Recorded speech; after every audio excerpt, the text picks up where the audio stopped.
Kein Auto, kein Rad, kein Zug. Ich mache seit 7 Tagen alles zu Fuß. Nein! Wie früher, oder? Bist du wahnsinnig? Hi, ich bin Josef.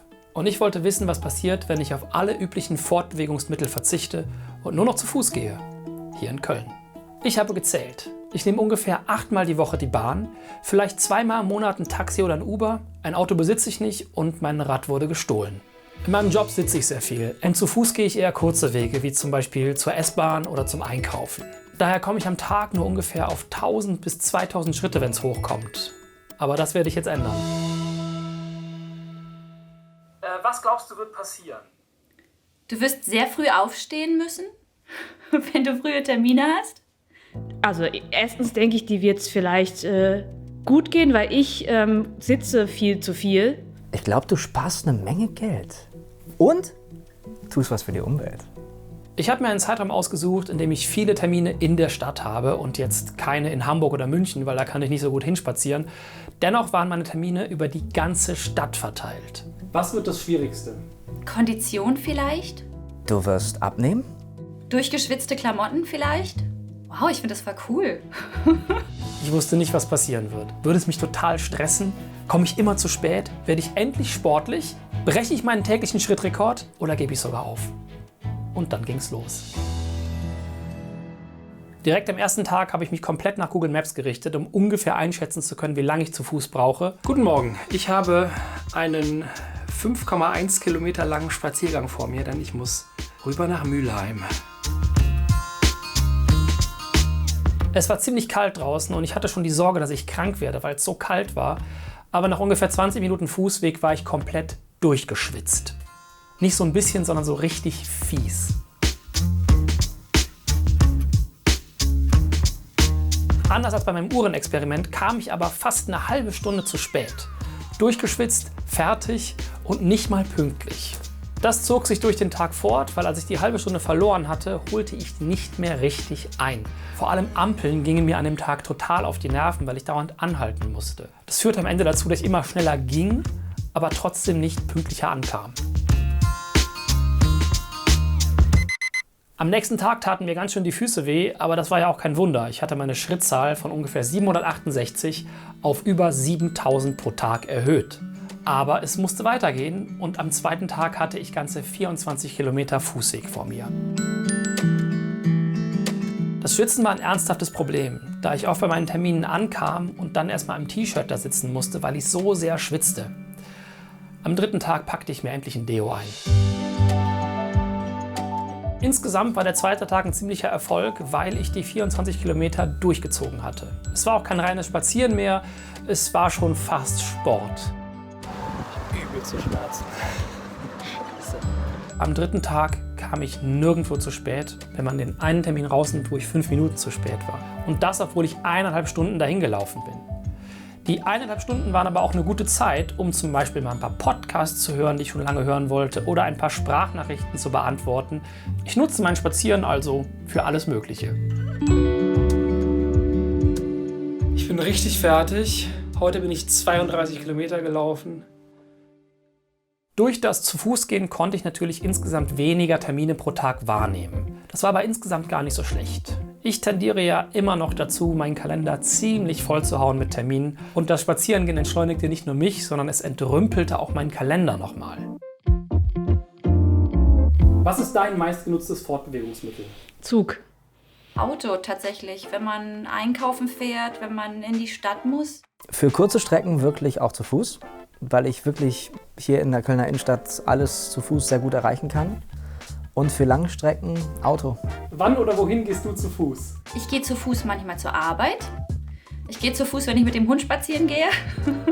Wenn ich das jetzt vergleiche mit meiner Schulzeit, wo ich quasi jeden Tag immer irgendwo rumgelatscht bin, ja, erschreckend wenig, jetzt wo du es sagst, ja. Glücklicherweise waren es am Tag danach nur ungefähr 11 Kilometer, die auf meiner Liste standen.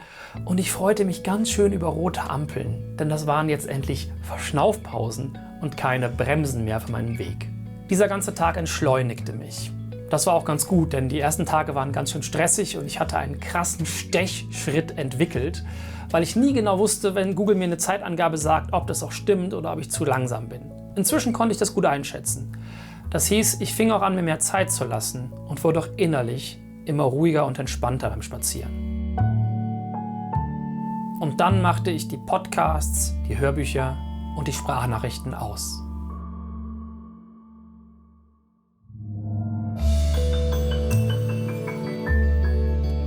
Ohne die Dauerbeschallung unterwegs hatte ich wieder Zeit für meine eigenen Gedanken. Und das war super. Ich fing an, unterwegs Probleme zu lösen, Ideen zu entwickeln und auf eine ganz neue Art und Weise Zeit zu sparen. Auf den langen Spaziergängen, wo ich vorher eigentlich viel Arbeitszeit verlor, entstand nun so viel Neues, dass meine Arbeit gar nicht mehr unter meiner neuen Fortbewegungsart litt. Sie profitierte davon sogar. Das Spazieren sortierte meine Gedanken.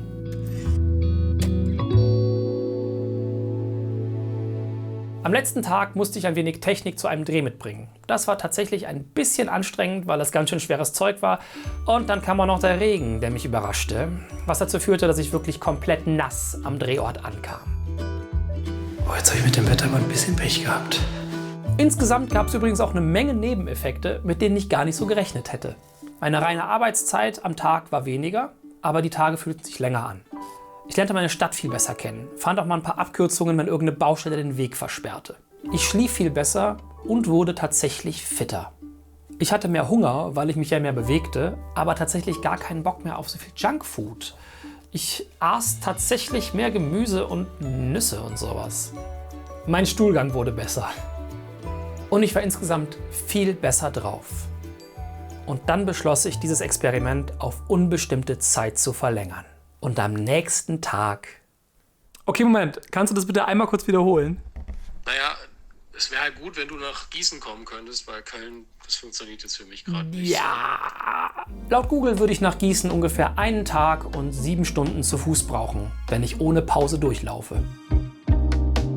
Könntest du dir dieses Experiment auch vorstellen? Nein, tatsächlich nicht. Also ich denke mal, das kommt auch so ein bisschen drauf an, wo man wohnt. Im Urlaub vielleicht oder so? Nein, also ich überlege halt gerade, im Job ist es halt schwer. Ich bin halt viel am Pendeln. Ich muss auch also nach Süddeutschland. Und das zu Fuß, das schaffe ich nicht. Also jedenfalls nicht mit dem Terminplan, den ich gerade habe. Aber ich kann mir das gerade gar nicht jetzt vorstellen, wenn ich das jetzt in meinen aktuellen Alltag übertrage. Ich würde nicht weit kommen. Glaubst du, das ist in irgendeiner Form nachhaltig? Es gibt ja nichts Klimafreundlicheres als Laufen. Also wenn man es genau nimmt, ist es ja sogar noch klimafreundlicher als Fahrradfahren, weil Fahrräder müssen ja auch erstmal hergestellt werden und zum Laufen braucht man ja nur Schuhe. Dieses Experiment werde ich bis auf einige Ausnahmen natürlich weiter fortführen. Ich fahre kaum noch Bahn, gehe fast alles zu Fuß ab und es tut mir wirklich gut. Wenn euch das jetzt irgendwie inspiriert und vielleicht sogar kreativ inspiriert hat, dann habe ich für euch einen ganz tollen, nachhaltigen Videowettbewerb.